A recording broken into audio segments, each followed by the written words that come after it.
Mother Nature reigns on this parade, but not before some of the fun and games at this picnic of power.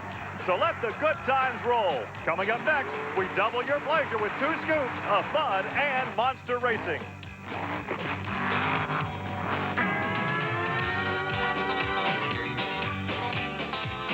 This is Trucks and Tractor Power, featuring the superstars of the 4-wheel and off-road Jamboree Nationals Monster Truck Challenge.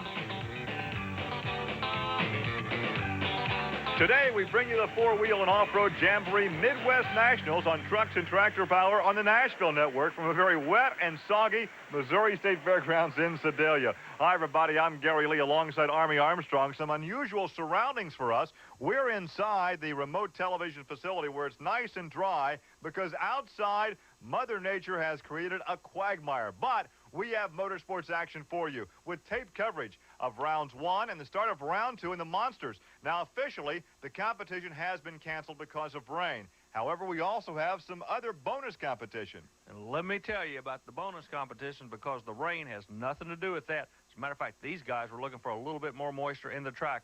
What we're going to be talking about is the Class 6 mud racers, the unlimited, the scooper tires. These guys are going to be trying to make a sub 3-second shot on a 250-foot track. I said these guys, let me throw some names at you. Tom Meach rolls out with Shake Me, supercharged Chevrolet engine. Ronnie Pence, 2-time world champion indoor with the Tater out of Missouri. He wants to do good. He's in his own home state. Then you got a guy rolling out of here. Mike Erdely rolls out with the Mud Shark. Everybody knows about this guy. If you're in the sport, you're almost afraid to go against him. And 4-time world champion, the Super Trooper, comes outdoors, Tom Martin. So all the big names in the sport are here. They like this weather. They're kind of like ducks. But weather doesn't bother them a bit. They're ready to go racing, Gary. And a special run in the Monsters. You got to watch this. It's all coming up next. Stay with us.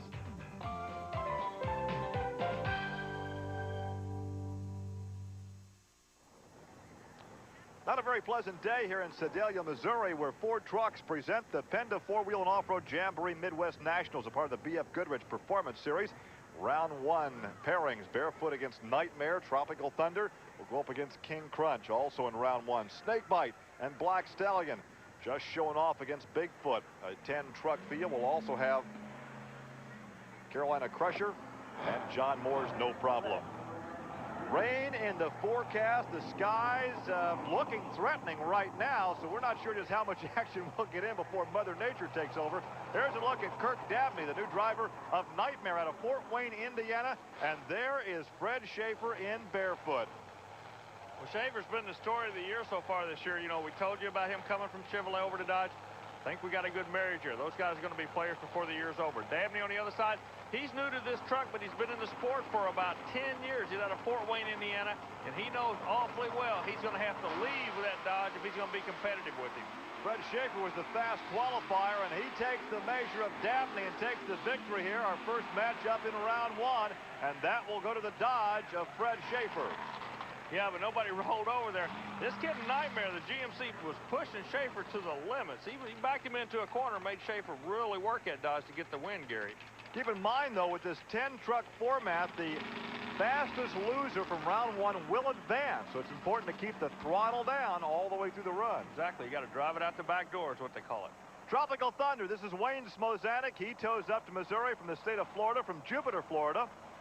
There's a look at Wayne, a former drag racer who has made his way to monster truck racing, and he takes on the kid from Texas. This is the Auto Value King Crunch GMC of Scott Stevens. You know, the shock absorbers on these things, a lot of engineering's coming out of the shock absorber area. But Scott Stevens looks like a skinny-legged kid standing there the way his chassis sits up. His motor's located to the rear, as is Smozanik. This is a brand-new setup for Wayne Smozanik. The Tropical Thunder is trying to bring some drag racing technology over. Hey, he may be a little bit of bad bounce. And now Stevens capitalizes on Smozanik's bad bounce. Yeah, that's like a fielder in baseball takes a bad hop with the ball skipping over his shoulders. He reaches down to pick it up. It was just a bad hop on the part of Wayne Smozanik. That's right. You can't put the horsepower through the track if you're bouncing. But the new chassis setup seems to be working. He leaves the line. You can tell he's got some drag race in him, can't you, Gary? Wayne Smozanik takes the bad hop. Scott takes the victory, and he is standing by with Army.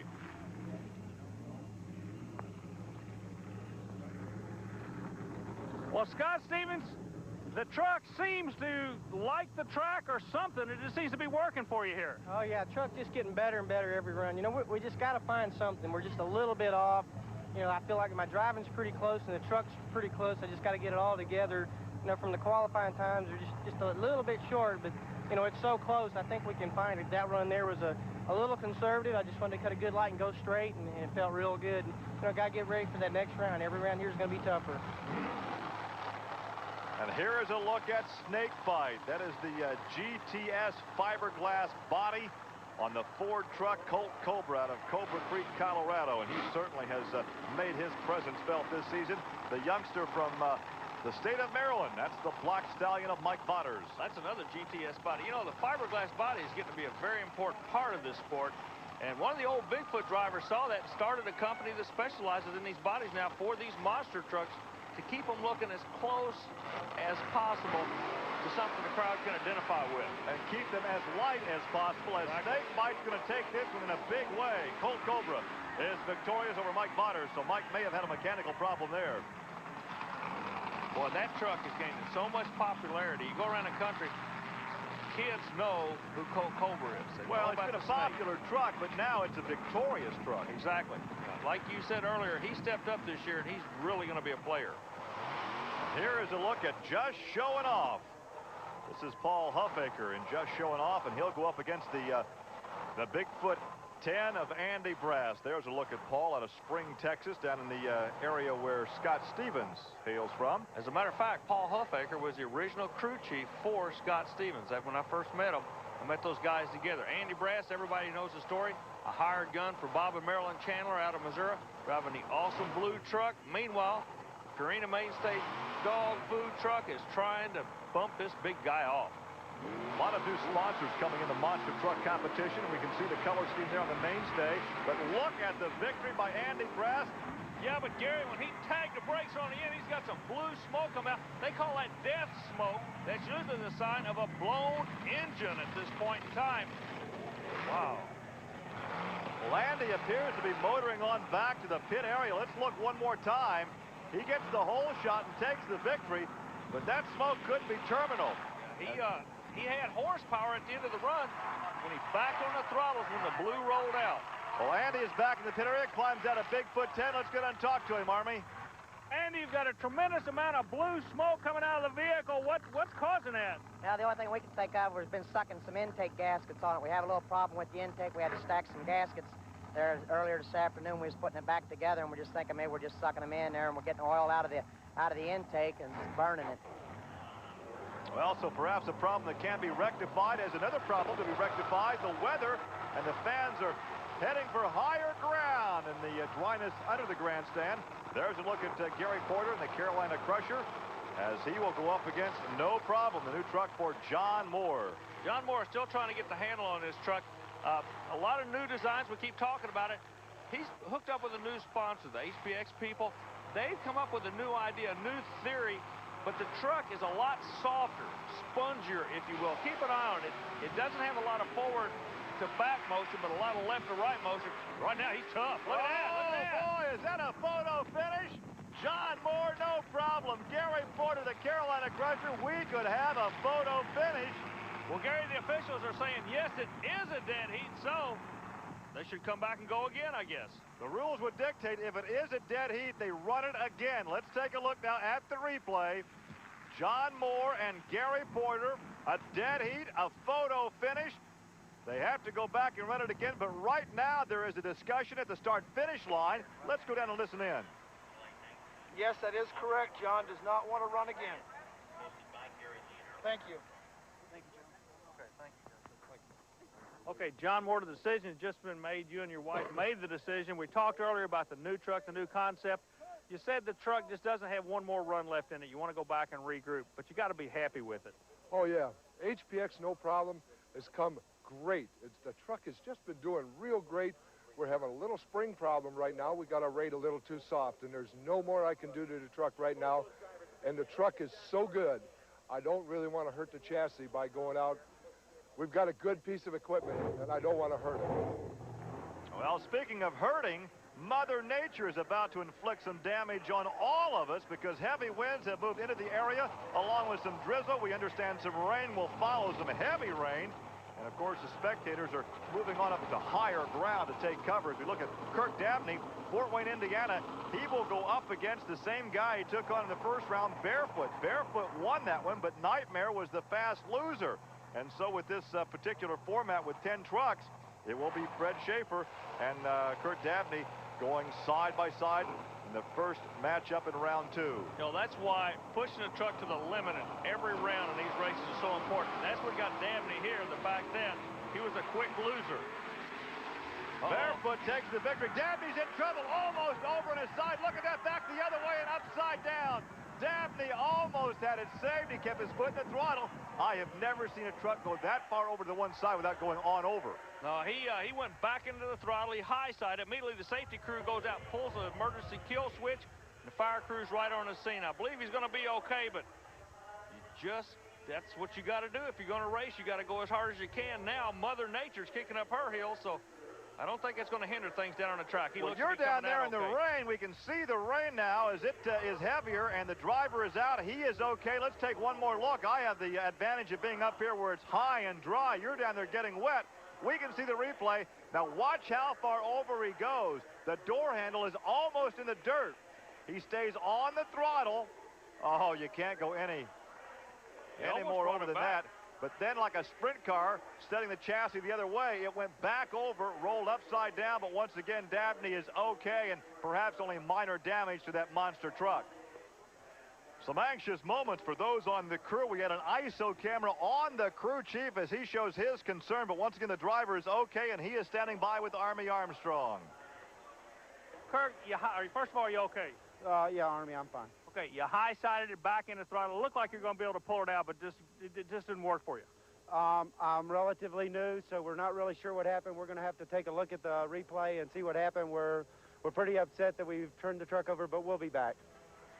And let's take a look again. Now, once again, Kirk Dabney did an excellent job of driving to keep that truck from rolling all over to the left.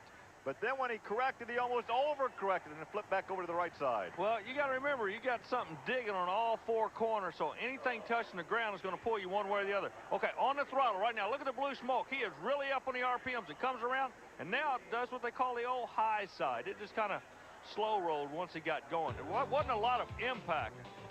Well, Army, the race has been called because of the rain. That will do it for the monster trucks. However, when we come back, we'll have some taped highlights of mud racing coming up next from Sedalia, Missouri.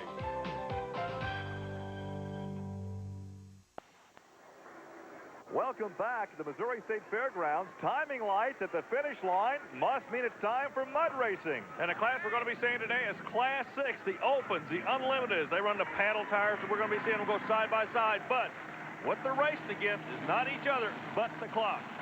And here is Doug Marsh from Russellville, Missouri in the hard times, and he goes up against a real veteran, the attitude adjuster. This is Shane Back out of the bluegrass state of Kentucky. You know, both of these vehicles are going to be generating around 1,800 horsepower. You figure that, about 4 foot deep of mud on a 250-foot track. That's what this fast-throwing sport is all about, Gary. And the object is the better 3 seconds. Can they do it? Marsh, the first to the lights, and he is smoking. He may have done some engine damage. He hurt a motor bad, real bad. The time, he did it under 3 seconds at 2.93. 2.93, Shane at 3.42. So some engine damage to Doug Marsh, but he is the guy right now to beat. He hurt the engine looked good all the way through, but right at the end, they let go, Gary. Let's go down trackside where Doug Marsh is with Army Armstrong. Everybody's laying on the equipment today. Where did the smoke come from? It's a brand new motor, and I sucked the intake gasket, and it burnt number 8 cylinder up. It just burned it up. It's gone. I'll go home and rebuild the motor again. Well, it's a costly afternoon.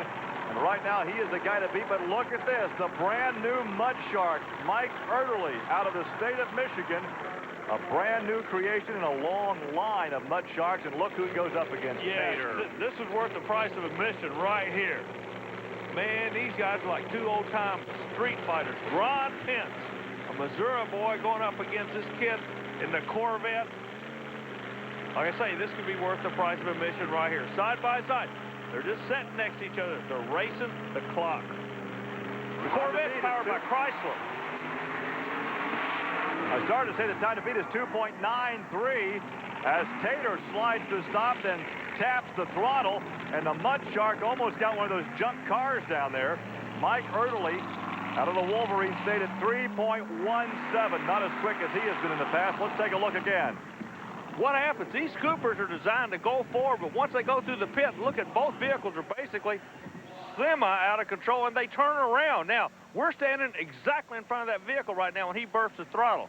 He has my attention. I guess he does, but he was also DQ'd, disqualified for going out of bounds. Here is a rear-engine dragster. This is the Showtime dragster of Ken Crum out of Kansas City. Kansas City about an hour and 40-minute drive from Sedalia, Missouri. So he has to be a favorite here. And look at this machine. Tom Martin in the Super Trooper, a four-time champion in this event. Yeah, but his world championships have all been indoors. We're going outdoors. Let's see what Martin can do now. He can still be a player, I guarantee you. Engine in the front of Martin's vehicle. Showtime, you can see the engines to the rear. Super Trooper. The Showtime sporting a 477 cubic inch blown Rodeck. And a problem with the Super Trooper as Showtime takes it out the end at 2.97. But a disappointing day for Tom Martin in the Super Trooper. He's down in that quagmire. They'll tow him out of there. As we look at the standings, Doug Marsh continues to lead in the hard times at 293. Ken Crum the second in Showtime. Then the Mud Shark with Mike Erdely. So more action coming your way from the Missouri State Fairgrounds in Sedalia. Stay with us. Welcome back to the Missouri State Fairgrounds, where Ford Trucks present the PENDA Four-Wheel and Off-Road Jamboree Midwest Nationals, a part of the BF Goodrich Performance Series. These jamborees offer a host of activities for both the truck lover and the entire family as well. To find out more, call or write the Special Events Promotion Company. Side by side, mud racing continuing here from the infield at the Missouri State Fairgrounds as we take a look at Gary Miller in his Love and Mudder, a Chevy Love truck with a 468 cubic inch V8. And we also have a brand new creation. He goes up against Jim Harbuck and flirting with disaster. You know, this is an interesting story here. If you follow the sport, you know the name Flirting with Disaster. But Jim's wife, Paula, normally drives the vehicle in a different class, Class 5. When they go to the unlimited class, he steps up and does the driving himself. But believe me, his lovely wife can really manhandle this rascal. Flirting with Disaster, the near lane. Love and Mudder, the far lane. A 2.93 is the time they're shooting for. A problem there for Gary Miller as Harbuck takes it out the backside, slides to a stop. We've seen a number of slides like that down in the shutdown area. 3.06, good run, but not quite fast enough. And finally, Gary Miller gets his started and drives that Chevy Love out the end, but he'll have a very, very slow run indeed. Let's take a look. Problem in the right-hand lane, and here comes Harbuck coming at you. Harbuck comes through like a rocket, but the whole thing, those tires are designed to pull one way. Now, you know, the scoop is working against you. Watch him wing the throttle right there. Just try to get the truck settled back down. Our final two competitors coming up. Hollywood Tom Meents out of Paxton, Illinois in Shakeman. Boy, I tell you what, he's won his share. He drives a 32 Ford Roadster, and he goes up against the Dragonfly, Tad Horvath. But Tom Meents is the kind of guy that lives his life 3 seconds at a time. I tell you, the kind of character is, if he went bungee jumping, you would have to bring the cord. He wouldn't think it would be important. 3 seconds at a time, and you're going to see why right now. Last run of the afternoon, and Meents will take it. Meents will have that run, has some trouble getting stopped. Let's check the time. Is it fast enough? Yes, it is. 2.88. Last run of the day, he takes the victory, and there is a time for the Dragonfly at 3.12. So Tom Meents, here it is again. Last pass of the afternoon, coming right at you, and he takes the victory. Has some trouble getting slowed down, but Tom Meents saw what he had to do, and he did it. He's standing by now with Army Armstrong. Well, Tom, your father's not here to enjoy this with you. He took the weekend off. I know you're going to be making a good phone call home to him, though, about the win. Yeah, he'll be real happy when I call him and tell him how good we did. Just a shame he can't be here to enjoy it with us. Congratulations to you. An awfully good job. Thanks a lot. So Tom Meeks takes the victory here in Sedalia, Missouri with a run of 2.88 in Shake Me. Doug Marsh, an expensive run. He's second, but he spent about $30,000 on that engine he blew up. And Showtime with Ken Crum rounding out the top three. Let's take a look once again at that victorious run by Tom Meeks in the Shake Me 32 Ford. So on the last run of the day, Tom takes the victory. Our congratulations to Tom Meeks. For Army Armstrong, I'm Gary Lee. We'll see you next week for another edition of Trucks and Tractor Power. Now, here's news of an exciting video release from Diamond T Sports.